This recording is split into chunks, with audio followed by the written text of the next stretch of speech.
Et sans contredit, le mystère de la piété est grand. Dieu a été manifesté en chair, justifié par l'Esprit, vu des anges prêcher aux nations crues dans le monde, élevé dans la gloire.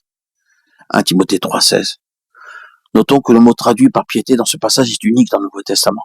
Il ne s'agit pas du mot couramment utilisé et traduit par piété, mais ce mot signifie nature divine, de sorte qu'une traduction meilleure serait grand est le mystère de la nature divine qui a été rendu visible dans la chair. Nous mentionnons cela car ceci ôte la difficulté qui touche depuis longtemps ce passage. Parce que nous sommes membres de son corps, c'est pourquoi l'homme quittera son père et sa mère, s'attachera à sa femme et les deux deviendront une seule chair. Ce mystère est grand. Je dis cela par rapport à Christ et à l'Église, Éphésiens 5, 30, 32. Dans ces deux passages, je crois que nous avons une interprétation du chapitre 17 de l'évangile de Jean. Vous pouvez prendre le passage de Timothée et noter ses propositions. Et en les transposant dans ce chapitre de l'évangile de Jean, vous verrez qu'il y a deux similitudes.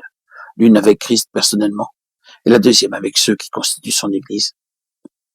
La nature divine a été manifestée en chair. Nous n'avons pas besoin de passer beaucoup de temps pour appliquer cette phrase à Christ.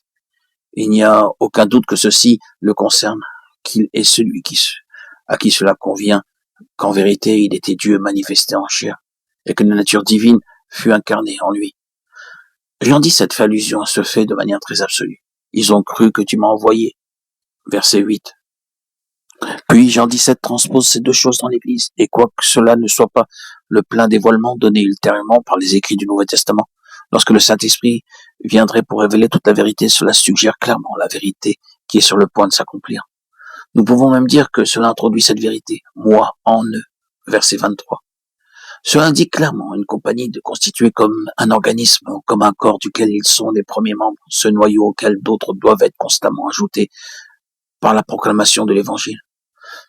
Prenant leur place dans le corps ainsi formé, ceux qui croient deviendraient à leur tour le vase du témoignage, l'incarnation de sa personne. Plus tard, l'apôtre l'exprime ainsi. Celle-ci nous assure de sa part les plus grandes et les plus précieuses promesses, afin que par elles, vous deveniez participants de la nature divine. 2 Pierre 1, 4. Tandis qu'il y a et qu'il y aura toujours une séparation, une division, une distinction entre cela et quelques suppositions quant à nous d'être ainsi déifiés et d'avoir part à la déité, il ne reste pas moins vrai que la grande et merveilleuse réalité à laquelle nous sommes tous appelés est de former un corps dans lequel Christ habite. Oui, ce Christ, dont il est dit que la nature divine fut manifestée en chair.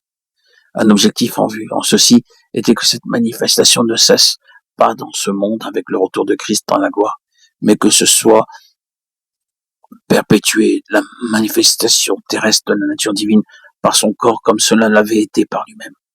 C'est une vérité magnifique et glorieuse. C'est un appel merveilleux. Mais de telles choses sont toujours des tests. En plus d'être des témoignages, toujours des défis, en plus d'être des vérités glorieuses.